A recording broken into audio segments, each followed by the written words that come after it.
प्रिय सभी, जब आपकी कंपनी में कोई जटिल समस्या आती है या जब आपको कोई महत्वपूर्ण निर्णय लेना होता है, तो ऐसे व्यक्ति के बारे में आप क्या सोचते हैं जो बस कह सके, अरे हमें ऐसे ही करना चाहिए, और सही समाधान प्रस्तुत कर सके।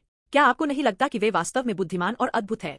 कहा जाता था कि राजा सुलेमान किसी भी अन्य व्यक्ति से अधिक बुद्धिमान था। 1 राजा 4:29-31। यह असाधारण बुद्धि सुलेमान को परमेश्वर द्वारा दी गई थी, जिसने उसे एक विशाल हृदय और अथार बुद्धि प्रदान की। एक विशाल हृदय हर चीज को गहराई से समझने वाली अंतर्दृष्टि को दर्शाता है, और अथार बुद्धि अनगिनत, प्रचुर और उत्कृष्ट ज्ञान को संदर्भित करती है। इस बुद्धि के साथ सुलेमान अपने राज्य पर शांति से शासन करने में सक्षम था।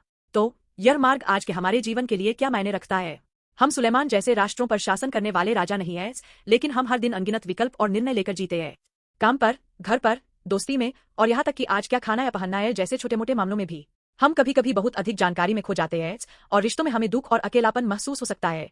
ऐसे समय में हमें सुलेमान के पास जो बुद्धि थी उसकी आवश्यकता होती है, लोगों के दिलों को समझने और परिस्थितियों को समझने की बुद्धि, यानी एक विशाल हृदय और अथार बुद्धि। हालांकि सुलेमान की बुद्धि भी परिपूर्ण नहीं थी। हालांकि वह एक बार बुद्धिमान था, लेकिन बाद में उसने गलत चुनाव किए और मूर्ति पूजा में लिप्त हो गया, जिससे उसके राज्य को कठिनाइयों का सामना करना पड़ा। यही हमारी मानवीय बुद्धि की सीमा है। लेकिन एक ऐसा व्यक्ति है जिसने मानवीय बुद्धि की इन सभी सीमाओं को पार कर लिया और पूर्ण और शाश्वत ज्ञान दिखाया। वह यीशु मसीह है।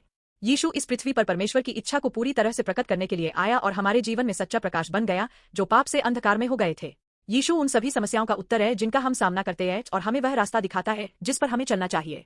यीशु के माध्यम से हमें न केवल इस दुनिया में जीने का साहस और आशा मिलती है, बल्कि हमें सबसे बड़ा उपहार भी मिलता है, अनंत जीवन। हम अब भ्रम में नहीं भटकते, बल्कि यीशु में सच्ची शांति और आराम का आनंद ले सकते हैं। सभी वह अंतर्दृष्टि जो वास्तव में लोगों का नेतृत्व कर सकती है और जीवन को इस दुनिया में सही दिशा में ले जा सकती है, केवल परमेश्वर से आती है। और परमेश्वर की बुद्धि सबसे स्पष्ट रूप से यीशु मसीह में प्रकट हुई। आशा है कि आप अपने जीवन में यीशु के साथ चलेंगे, आवश्यक बुद्धि और सच्ची अंतर्दृष्टि प्राप्त करेंगे, और हर दिन एक ताज़ा और आनंदमय जीवन जिएंगे।